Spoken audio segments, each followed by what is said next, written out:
Bonjour, mon nom est Denis, numéro de demande 1881 CW. Nous sommes ici aujourd'hui pour faire une vérification printanière sur un Vanagon Westphalia.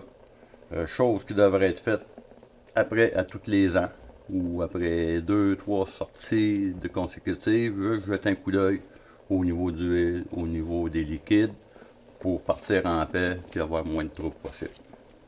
Maintenant, l'huile à différentiel. Ceci est transition automatique. Ce matin, à l'extérieur, on a vérifié l'huile par la baillette qui est ici. Avec ça, on vérifiait la section hydraulique de la transmission. La partie qu'on voit ici qui est en fonte noire, ça c'est la partie différentielle. Le bouchon pour vérifier le niveau est ici. Normalement, on dévisse le bouchon. Ça se peut que ça coule un peu quand on le démonte. Là, un petit filet, c'est pas grave. C'est la couleur qu'il faut vérifier. Si l'huile est claire, il n'y a pas de problème. Ça commence à être blanc laiteux. Ça commence à être blanc laiteux c'est parce qu'il y a de l'eau dedans.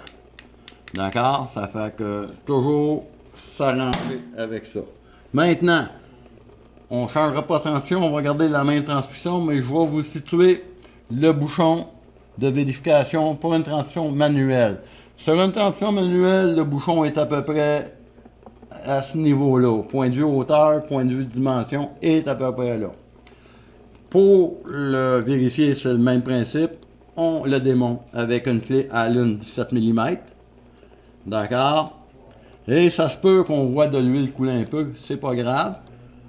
Ça se peut qu'on soit obligé de rentrer notre petit doigt puis qu'on ait de l'huile à peu près à 1/4 à 1,5 pouce dans l'ombre, ce qui est normal aussi, parce que ça, c'est deux écoles de pensée. Dans le shop manuel, ils vont vous dire que pour faciliter les changements de vitesse, pour remplir au rebord, puis anciennement, on remplissait au rebord pour mettre le bouchon.